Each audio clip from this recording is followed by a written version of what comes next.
ओम कृष्णाय वासुदेवाय हरे परमात्मने प्रणत कलेशनाशाय गोविंदाय नमो नमः। 11वां अध्याय स्कंद 479 पेज सीता जी का परित्याग और लवकुश जन्म की कथा। श्री सुखदेव जी कहने लगे, हे राजा परीक्षित, सिंहासन पर विराजमान होने के बाद श्री राम जी ने संसार में धर्म का प्रचार करने के लिए अनेकों किए। उन राज्य की आमदनी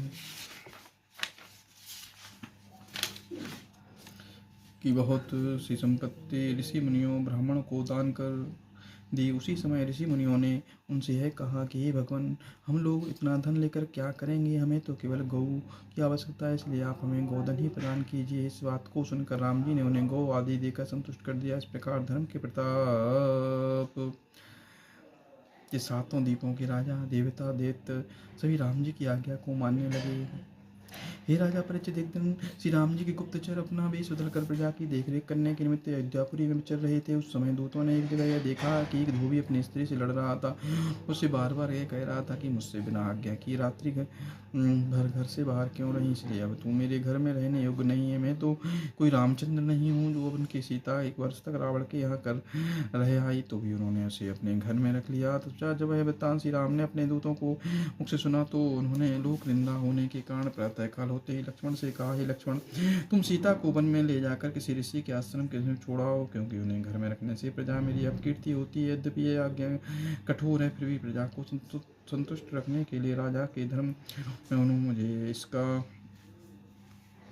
मुझे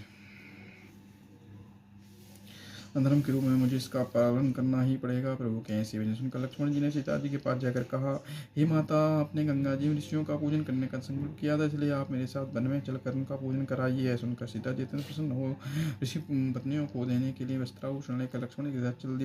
गंगा पार वाल्मीकि ऋषि के आश्रम के निकट पहुंचकर लक्ष्मण जी ने सीता को सब वृत्तांत के सुनाया। उस समय सीता जी पहले तो मूर्छित होकर गिर पड़ी, फिर बहुत व्याकुल होकर लक्ष्मण से कहने लगी, हे लक्ष्मण, जो प्रभु की आज्ञा हो तुम वही करो, परंतु तुम मेरी ओर से उनसे हाथ जोड़कर यह कह देना कि मुझसे जो भी अपराध हुआ हो उसके लिए वे मुझे क्षमा कर दें। तो उपरांत लक्ष्मण गर्भवती सीता जी को वाल्मीकि ऋषि आश्रम के निकट छोड़कर वापस लौटकर अवधपुरी को चले आए। हे राजा परीक्षित, जब सीता जी अकेले वन में विलाप कर रही थी, तभी वाल्मीकि ऋषि के शिष्य उन्हें अपने आश्रम में ले गए। तत्पश्चात कुछ समय बाद सीता जी ने लवकुश नाम के 2 अत्यंत सुंदर तेजस्वी महासूर्य प्रतापी बालकों को जन्म दिया। बोलो कृष्ण भगवान की जय, राधा वल्लभ की जय, वृंदावन धाम की जय, हनुमान जी महाराज की।